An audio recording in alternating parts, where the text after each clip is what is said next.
आज है जनसंघ के संस्थापक, चिंतक और शिक्षाविद डॉक्टर श्यामा प्रसाद मुखर्जी की जयंती।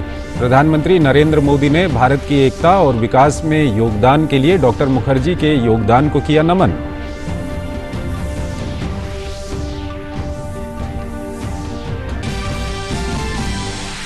भाजपा अध्यक्ष जेपी नड्डा ने फिर साधा राहुल गांधी पर निशाना। देश का मनोबल गिराने और सशस्त्र सेनाओं की वीरता पर सवाल उठाने का लगाया आरोप।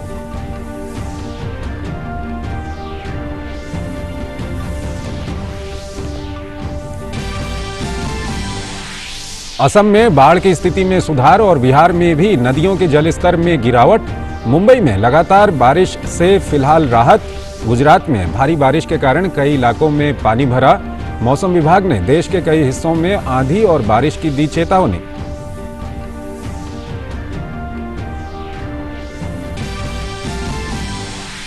देश में कोरोना का रिकवरी रेट करीब 61%। 4,24,432 मरीज संक्रमण से मुक्त। संक्रमण के बढ़ते मामलों के कारण तिरुवनंतपुरम में आज से 7 दिन तक ट्रिपल लॉकडाउन।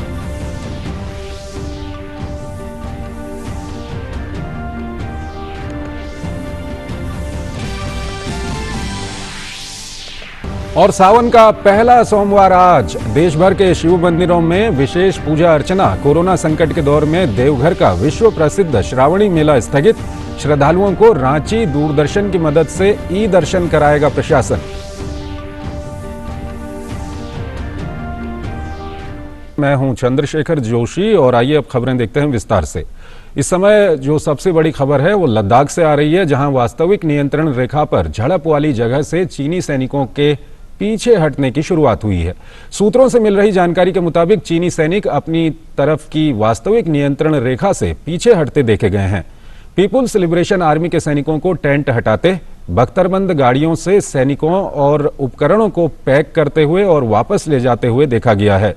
चीनी सेना के इस कदम को 30 जून को चुशुल में दोनों सेनाओं के बीच कोर कमांडर स्तर की बातचीत में हुई सहमति के अनुरूप उठाए गए कदम के रूप में देखा जा रहा है।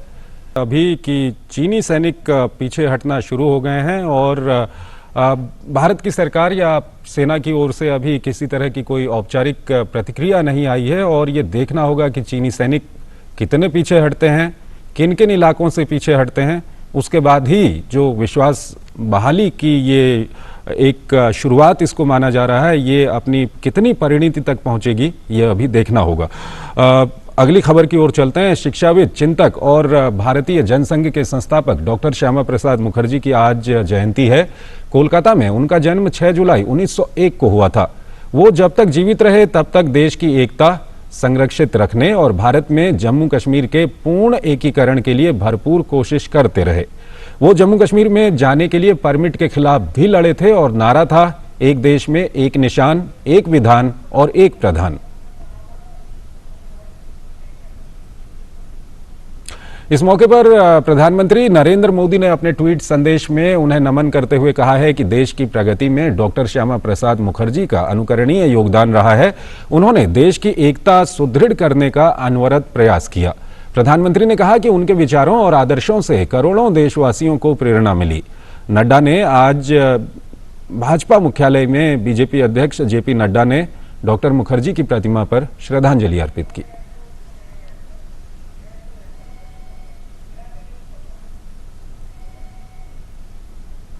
तो भारतीय जनता पार्टी के राष्ट्रीय अध्यक्ष जेपी नड्डा ने आज पार्टी मुख्यालय में डॉक्टर श्यामा प्रसाद मुखर्जी को श्रद्धांजलि अर्पित की। उन्होंने जो बलिदान दिया उसे देश कभी नहीं भूलेगा। धारा 370 का जिक्र करते हुए नड्डा ने कहा कि केंद्र सरकार की रणनीतियों के कारण आज पूरे देश में एक संविधान है।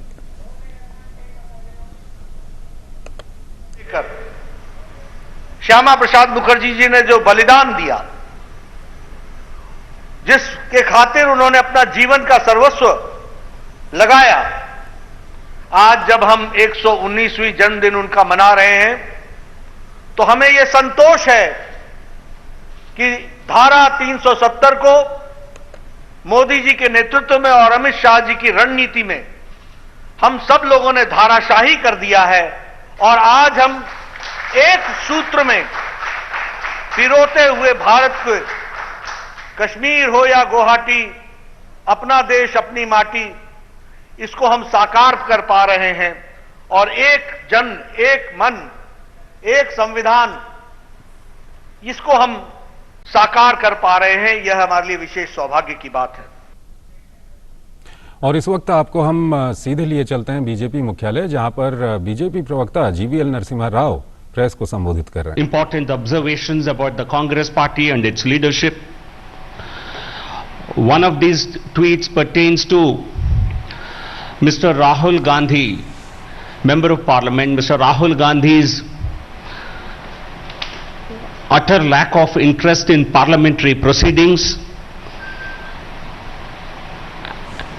and his absence from the Standing Committee of Defence, of which Shri Rahul Gandhi is a member.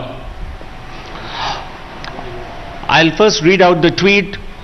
Rahul Gandhi belongs to that glorious dynastic tradition where, as far as defence is concerned, committees do not matter, only commissions do.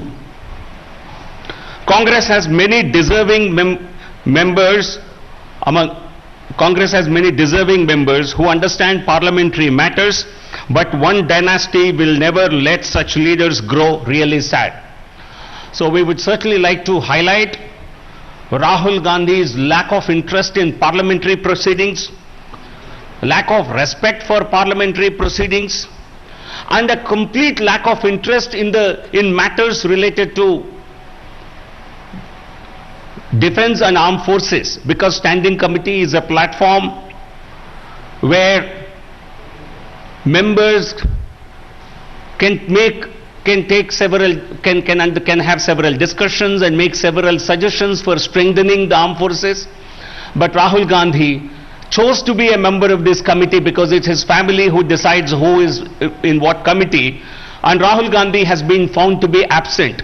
I think it's shocking that 11 such meetings have happened after this committee took over, after this committee was constituted post Lok Sabha elections 2019, and Rahul Gandhi did not attend any of these. This committee also made a field visit to Tawang, and a fairly long visit, more than 7 to 10 days. Rahul Gandhi chose not to attend this meeting also, this particular field visit also.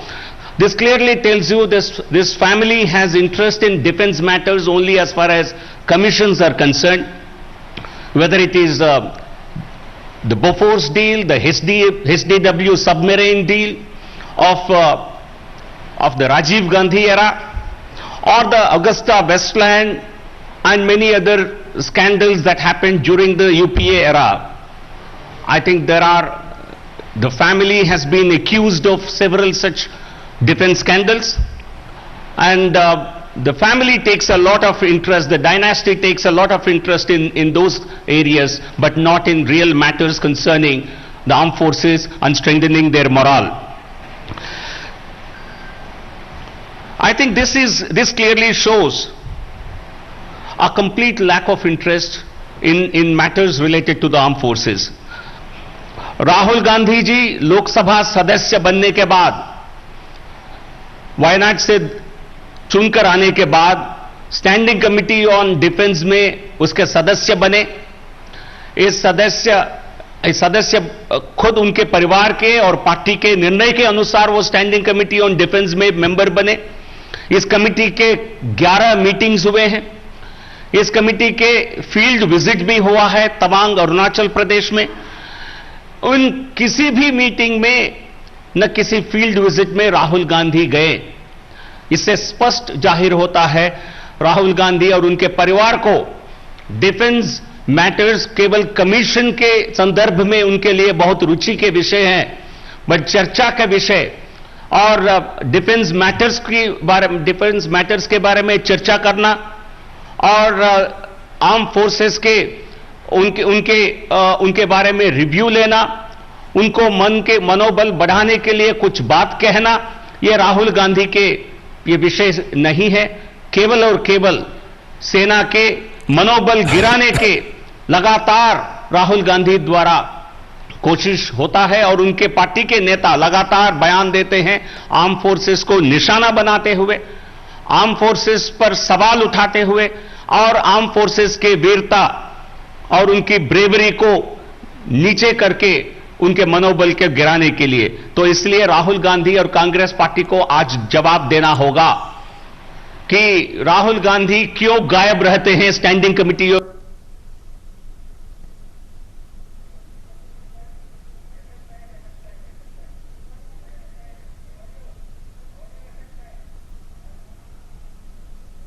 Forces को निशाना बनाते हुए, arm forces पर सवाल उठाते हुए और arm forces के वीरता और उनकी ब्रेवरी को नीचे करके उनके मनोबल के गिराने के लिए। तो इसलिए राहुल गांधी और कांग्रेस पार्टी को आज जवाब देना होगा कि राहुल गांधी क्यों गायब रहते हैं स्टैंडिंग कमेटी ऑन डिफेंस में कमेटी में, क्यों 11 मीटिंग्स में एक बार भी उन्होंने समय नहीं निकाला स्टैंडिंग कमेटी के मीटिंग्स अटेंड करने के लिए।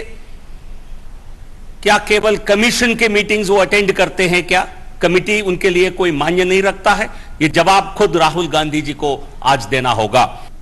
तो बीजेपी प्रवक्ता जीवीएल नरसिम्हा राव को आप सुन रहे थे। उन्होंने कांग्रेस नेता राहुल गांधी पर सीधा सीधा हमला किया है। उनका कहना है कि कांग्रेस नेता राहुल गांधी संसदीय कार्यवाही में हिस्सा नहीं लेते और साथ ही साथ जो रक्षा मामलों की संसदीय समिति है उसकी जो बैठकें होती हैं उसमें भी हिस्सा नहीं लेते। रक्षा मामलों की संसदीय समिति अरुणाचल प्रदेश के दौरे पर गई थी, वो उसमें भी नहीं गए थे, लेकिन वो सशस्त्र सेनाओं के मनोबल को गिराने वाले बयान देते रहते हैं। उन्होंने बीजेपी की तरफ से राहुल गांधी से इस पर स्पष्टीकरण मांगा गया है कि क्यों वो संसदीय कार्यवाही में हिस्सा नहीं लेते। रक्षा मामलों की संसदीय समिति के वो सदस्य हैं लेकिन उसमें भी वो हिस्सा नहीं लेते और रक्षा मामलों की संसदीय समिति अगर कहीं दौरे पर जाती है तो उसमें भी वो नहीं जाते, लेकिन सशस्त्र बलों के मनोबल को गिराने वाली बयानबाजी वो करते रहते हैं। इसके लिए राहुल गांधी से बीजेपी ने जवाब मांगा है। और आपको बता दें कि भाजपा अध्यक्ष जेपी नड्डा ने भी एक बार फिर कांग्रेस के पूर्व अध्यक्ष राहुल गांधी पर निशाना साधा है। एक के बाद एक ट्वीट में नड्डा ने कहा कि राहुल गांधी कभी रक्षा मामलों पर संसद की स्थायी समिति की बैठक में कभी शामिल नहीं हुए, लेकिन दुख की बात है कि वो राष्ट्र का मनोबल गिराने का लगातार काम कर रहे हैं। वो हमारे सशस्त्र बलों की वीरता पर सवाल उठाते हैं, जबकि एक जिम्मेदार विपक्षी नेता को ऐसा नहीं करना चाहिए। तो ये ट्वीट आप देख रहे हैं। उन्होंने लिखा है कि राहुल गांधी कभी रक्षा मामलों पर संसद की स्थायी समिति की बैठक में शामिल नहीं हुए, लेकिन दुख की बात है कि वो राष्ट्र का मनोबल गिराने का लगातार काम कर रहे हैं। राहुल गांधी हमारे सशस्त्र बलों की वीरता पर सवाल उठाते हैं, जबकि एक जिम्मेदार विपक्षी नेता को ऐसा नहीं करना चाहिए। और एक ट्वीट किया उन्होंने लिखा कि राहुल गांधी उस वंशवादी परंपरा से जुड़े हैं जिसके लिए रक्षा से जुड़े मामलों में समितियां मायने नहीं रखती, बल्कि कमीशन महत्वपूर्ण है। कांग्रेस के पास तमाम ऐसे नेता हैं जो संसदीय मामलों को समझते हैं, लेकिन एक वंश कभी ऐसे नेताओं को आगे बढ़ने नहीं देगा। और आइए अब बिहार की बात करते हैं। पिछले कुछ दिनों से बिहार में बाढ़ की मार झेल रहे लोगों के लिए अब राहत की खबर है। यहां पिछले 24 घंटों के दौरान हल्की से लेकर मध्यम वर्षा होने के कारण नदियों के जलस्तर में गिरावट आई है। अगर सीमांचल की बात करें तो कटिहार के सभी 6 स्थानों पर महानंदा नदी खतरे के निशान से नीचे चली गई है। वहीं समस्तीपुर जिले में बूढ़ी गंडक, कोसी, कमला एवं करेह नदियों के जलस्तर में हो रही वृद्धि को देखते हुए बाढ़ नियंत्रण विभाग ने तटबंधों की सुरक्षा के लिए निरोधात्मक उपाय शुरू कर दिए हैं। तटबंधों की सुरक्षा और निगरानी के लिए होमगार्ड्स के साथ साथ अभियंताओं की तैनाती भी की गई है। मौसम विभाग ने अगले 24 घंटों के दौरान बिहार के कुछ इलाकों में हल्की से लेकर सामान्य वर्षा का पूर्वानुमान व्यक्त किया है। पीछे एक हफ्ते के दौरान बिहार में बारिश और बिजली गिरने की घटनाओं में 108 लोगों की मौत हुई है। बिहार के बाद बात करते हैं असम की। असम में पिछले 24 घंटे में बाढ़ की हालत में सुधार देखने को मिल रहा है। हालांकि बचाव कार्यों में लगे राहत कर्मी अब भी अलर्ट पर हैं। पिछले 24 घंटों में बाढ़ की वजह से राज्य में किसी की भी मौत नहीं हुई है।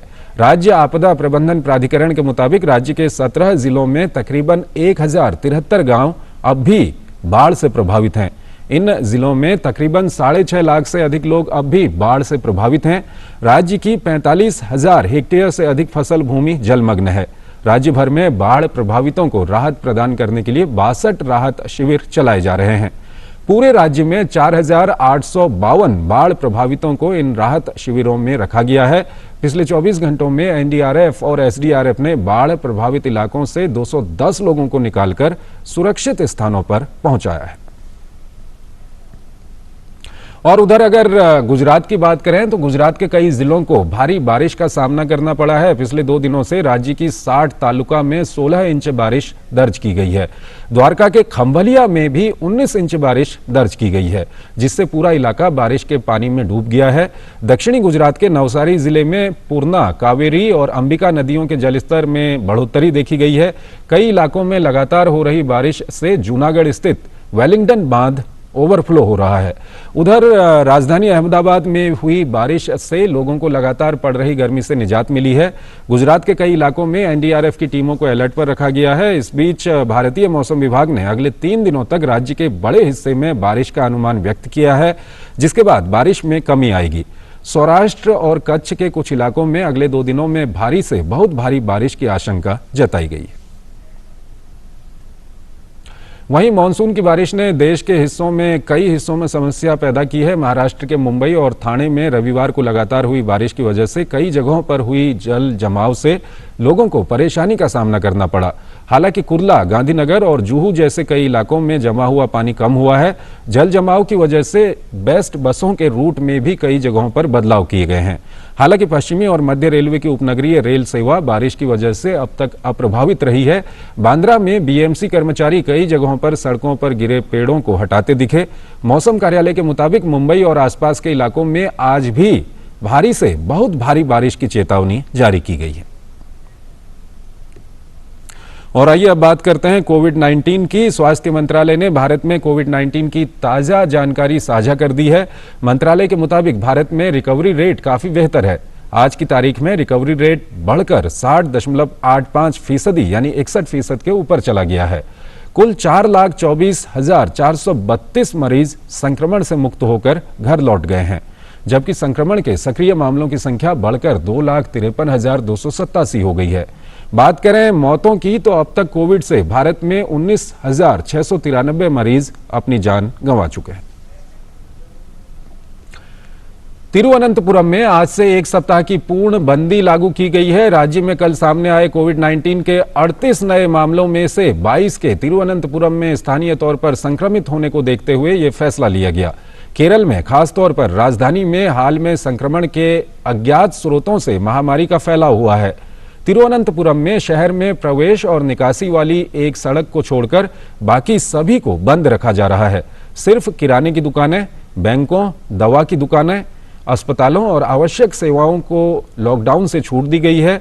राज्य सचिवालय को भी बंद कर दिया गया है।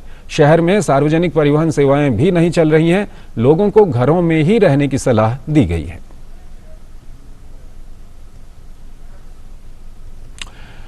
भारत के औषधि महानियंत्रक द्वारा कोरोना वायरस की 2 स्वदेशी वैक्सीन को ह्यूमन ट्रायल के लिए मंजूरी मिलने को महामारी के अंत की शुरुआत बताया जा रहा है। विज्ञान और प्रौद्योगिकी मंत्रालय के वैज्ञानिक टीवी वेंकटेश्वरन ने कहा कि कोवैक्सीन और जाइकोव-डी के मानव परीक्षण की मंजूरी मिलने से कोरोना के अंत की शुरुआत हो गई है। उन्होंने कहा कि पिछले कुछ सालों में भारत वैक्सीन उत्पादन में दुनिया भर में एक बड़ा केंद्र बनकर उभरा है और यूनिसेफ को टीकों की आपूर्ति में 60% भारतीय निर्माताओं की ओर से ये की जाती है। वेंकटेश्वरन ने कहा कि नोवेल कोरोना वायरस का टीका दुनिया में कहीं भी बन सकता है, लेकिन बिना भारतीय निर्माताओं की सहभागिता के आवश्यक मात्रा में वैक्सीन का उत्पादन संभव नहीं है। इस समय दुनिया भर में 140 से ज्यादा टीकों पर काम चल रहा है। इनमें से 11 वैक्सीन ह्यूमन ट्रायल के स्तर पर हैं। देश में इस समय कोवैक्सीन और जाइकोव-डी के अलावा 6 अन्य स्वदेशी कंपनियां कोरोना वैक्सीन पर काम कर रही हैं।